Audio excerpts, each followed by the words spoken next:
तो अब दूसरा फंक्शन देखते हैं, y is equal to cos inverse cos x. जो प्रिंसिपल्स अपन ने डिस्कस किए थे साइन इनवर्स साइन एक्स के रेफरेंस में, वो सारे प्रिंसिपल इसमें भी लागू होते हैं। तो इस फंक्शन की डोमेन जो है वो क्या होगी, x जो है ऑल रियल वैल्यूज ले सकता है, ठीक है। ऑल रियल वैल्यूज लेकर के आउटपुट के रूप में cos x जो है वो क्या देगा, -1 से 1 के बीच का कोई वैल्यू देगा। और cos इनवर्स x की प्रिंसिपल वैल्यूज जो हैं वो कहाँ से कहाँ तक होती हैं, y is equal to cos inverse x अपन ने डिस्कस किया था। तो इस फंक्शन में डोमेन इसकी क्या है, 1 से 1, और इसकी प्रिंसिपल वैल्यूज क्या है, 0 से पाई, ठीक है। तो है ना, सेम लॉजिक से, तो सेम लॉजिक जो पिछले वाले फंक्शन में अपन ने डिस्कस किया, यदि तो इनपुट, यदि तो x की वैल्यूज जो हैं वो 0 से पाई के बीच में है, प्रिंसिपल वैल्यूज हैं इनपुट में, तो आउटपुट में क्या है, सेम वैल्यूज आ जाएंगी, ठीक है। तो उस केस में y की क्या वैल्यू हो गई, x, यदि if x belongs to principal value 0 से पाई, ठीक है। तो 0 से पाई, पाई यहाँ बना देते हैं। तो इस केस में ये ग्राफ जो है इसकी क्या, किस तरह से बिहेव करेगा, इस तरह से बिहेव करेगा, हम देख सकते हैं ना। हम देखिए कोई बीच का कोई एक एंगल ले लेते हैं, जैसे π/2। यदि π/2 इसमें डालते हैं, cos π/2 क्या हो गया, 0 हो गया। और cos inverse of 0, cos inverse of 0 क्या रिटर्न करेगा, π/2 ही रिटर्न कर देगा।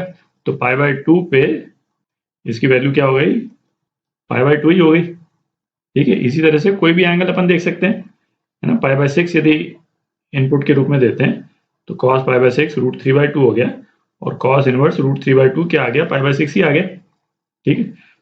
तो ये तो हो गई सेम वैल्यूज। अब इसी तरह से पाई का जो सेकंड इंटरवल है 2 पाई, उसको देखते हैं।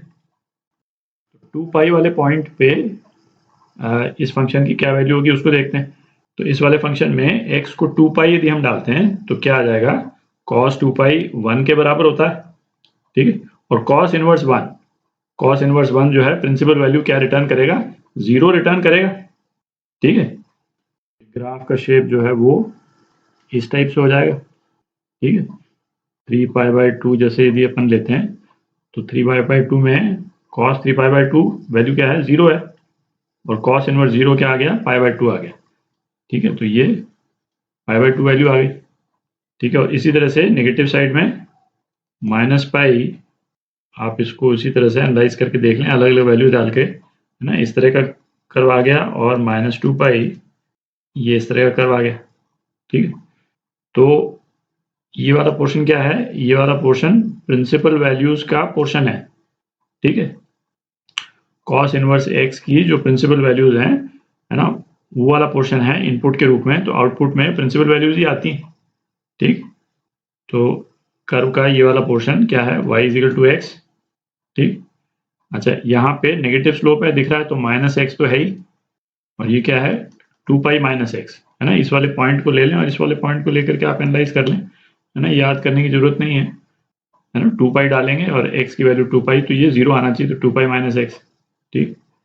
ये वाला portion y is equal to -x, slope जो है -1 है इसकी, ठीक है। और इसकी स्लोप पॉजिटिव है तो ये प्लस है, तो ये प्लस x तो आएगा ही, और ये क्या आ जाएगा, 2 पाई प्लस x, ठीक है। क्योंकि अब इस वाले पॉइंट पे यदि अपन एनालाइज करते हैं तो यहाँ 0 आना चाहिए इस वाले पॉइंट पे, x की वैल्यू इस वाले पॉइंट पे क्या है, -2 पाई, तो 2 पाई से ऐड होकर के यहाँ पे 0 आ जाना चाहिए, ठीक।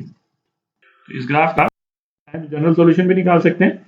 जनरल सॉल्यूशन अपन नहीं कर रहे हैं, है ना। ग्राफ को मतलब ये अब इन पॉइंट्स के आगे का नॉर्मली अपने को एनालाइज करने की जरूरत भी नहीं पड़ती है, प्रिंसिपल आपको समझ आ ही गया, ठीक।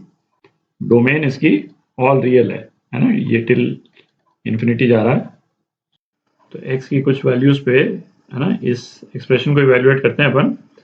सपोज यदि तो x जो है वो स्टैंडर्ड एंगल है ना, cos इनवर्स cos, सपोज जैसे 5π/4, तो 5π/4 तो स्टैंडर्ड एंगल है ना, इसकी वैल्यू वैसे ही अपने को मालूम है। तो उस वाले केस में इस ग्राफ पे जाने की जरूरत नहीं है कि ये पाई के आगे कितना है, और मतलब इन इक्वेशंस की अपने को जरूरत नहीं पड़ेगी, है ना। इन इक्वेशंस की जरूरत अपने को नहीं पड़ेगी, अपन सीधा 5π/4 की वैल्यू लिख सकते हैं, जो क्या हो जाएगा, 5π/4 ये कितना है, -1/√2 के बराबर है, ठीक है।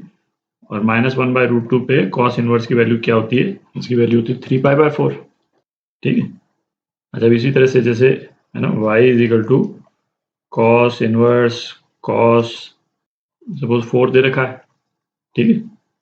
तो इस वाले केस में चूंकि 4 जो है वो नॉन स्टैंडर्ड एंगल है ना, अपने को इन इक्वेशंस की जरूरत पड़ेगी, ग्राफ के कौन से पोर्शन में वो भी देखना है अपने को। तो पाई जो है वो 3.1 है, ये अपने को मालूम है, और 2 पाई जो है वो 6.2 है। तो ये 4 जो है वो यहाँ पे कहीं पे आ रहा है, 4 जो है यहाँ पे कहीं पे आ रहा है, तो ग्राफ के इस वाले पोर्शन पे आ रहा है, ठीक है। तो y की वैल्यू क्या हो जाएगी, 2π - x, तो 2π - 4, है ना, ये आपका आंसर। इसी तरह से है ना, कोई भी नॉन स्टैंडर्ड एंगल पे ये y की क्या वैल्यू होगी अपन निकाल सकते हैं, ठीक। अब tan इनवर्स tan x देखते हैं। तो नेक्स्ट फंक्शन देखते हैं, y = tan inverse tan x, ठीक है। tan x जो है वो क्या वैल्यू रिटर्न करता है, tan x जो है वो ऑल रियल वैल्यूज रिटर्न करेगा, ठीक है। और tan इनवर्स जो है उसकी प्रिंसिपल वैल्यूज जो है वो क्या ली थी अपन ने, y = tan इनवर्स x, ये हमने डिफाइन किया था ऑल रियल से -π/2 to π/2, और -π/2 और π/2 इंक्लूडेड नहीं है क्योंकि इस पे tan की वैल्यू जो है वो डिफाइंड नहीं है, ठीक है। तो इसको हम इनपुट के रूप में नहीं ले सकते हैं, तो -π/2 और π/2 जो है वो एक्सक्लूडेड है, ठीक है।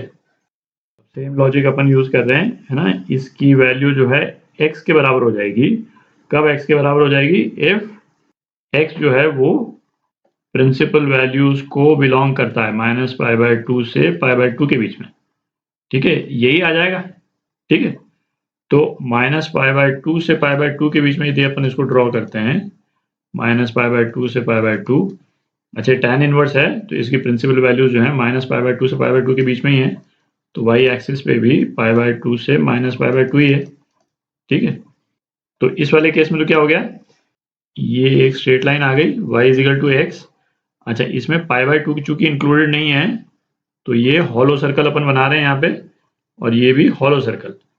हॉलो सर्कल क्या शो कर रहा है, ये वाला पॉइंट इस वाले ग्राफ पे एग्जिस्ट नहीं करता है ना, π/2 और -π/2 जो है इंक्लूडेड नहीं है। ये ग्राफ तो तब हो गया जब हमने इनपुट के रूप में tan इनवर्स की प्रिंसिपल वैल्यूज ही इनपुट के रूप में दी, ठीक है। अच्छा, अब इसी तरह से है ना पाई और ऐड कर देते हैं इसमें, जो अगला पीरियड लेते हैं π/2 से 3π/2, ठीक। इसको कर्व को थोड़ा सा ऊपर कर देता हूँ मैं, इस ग्राफ को थोड़ा सा ऊपर कर देते हैं। अच्छा, अब आप देखें जैसे π/2 और 3π/2 के बीच में जो पॉइंट है वो क्या है, पाई। tan पाई यदि हम लेते हैं तो क्या है, tan पाई जो है वो 0 है, ठीक है। और tan इनवर्स 0 जो है 0 है, ठीक है। तो यदि पाई यदि इनपुट के रूप में देते हैं x = पाई, तो इसका आउटपुट क्या है, 0 आ रहा है। तो एक तो ये पॉइंट तो एग्जिस्ट कर ही रहा है, ठीक है। अच्छा, अब आप देखें जैसे π/2 से थोड़ा सा यदि हम आगे जाते हैं, है ना, तो जैसे यदि हम बोलें tan π/2 प्लस, मतलब π/2 से थोड़ा सा आगे, ठीक है।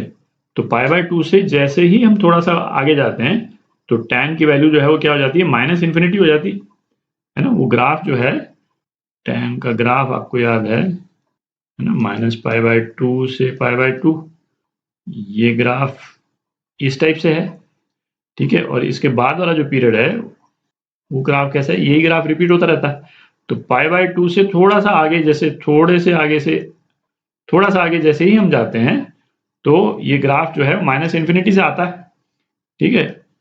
तो π/2 से थोड़ा सा आगे गए, -∞ आ गया, और -∞ पे तो tan इनवर्स पे इनपुट जो है वो हमने -∞ यदि हम देते हैं, ठीक है, तो tan इनवर्स की वैल्यू क्या हो जाएगी, -π/2 हो जाएगी, ठीक है।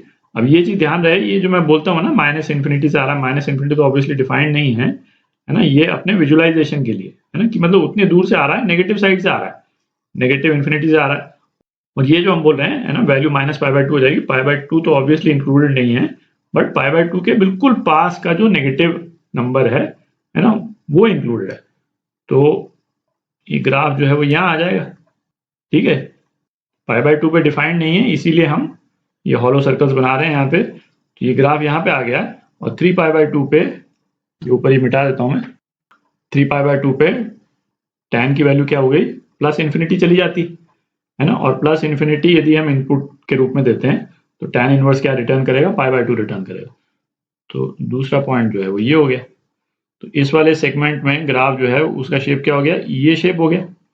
तो अब यही वाला शेप बेसिकली रिपीट कर रहा है, ठीक है, -3π/2। इसी तरह से यदि हम बनाते हैं तो ये -3π/2 भी हॉलो सर्कल ये, हॉलो सर्कल ये दोनों पॉइंट्स इंक्लूडेड नहीं है, और इस तरह से ग्राफ बन जाएगा, ठीक है।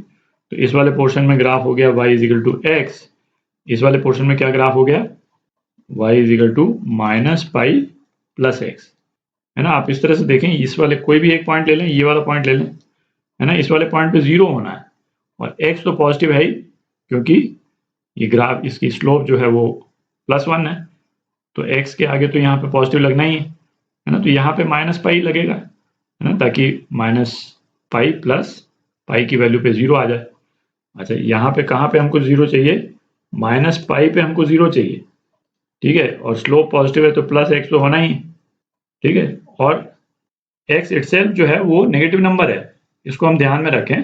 तो यहाँ पे पाई जो है वो क्या हो जाएगा, π + x, ताकि -π पे ये वैल्यू क्या आ जाएगी, 0 आ जाएगी यहाँ पे, है ना। इस तरह से tan इनवर्स tan x का ग्राफ।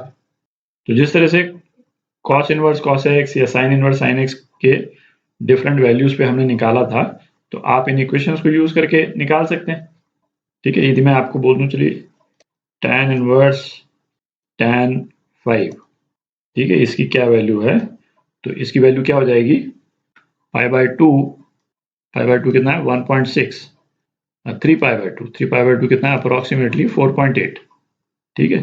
तो ये tan 5 जो है वो इसके आगे है, तो इसके आगे वाला ग्राफ जो है वो कुछ इस टाइप का बन जाएगा, इस टाइप से, ठीक है।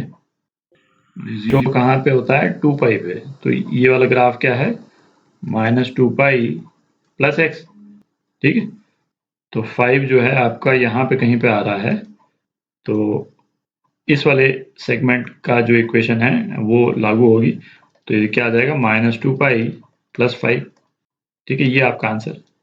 तो इनपुट जो है वो इस ग्राफ में कहाँ पे आ रहा है उसको देख करके आप उसका सॉल्यूशन निकाल सकते हैं, ठीक है।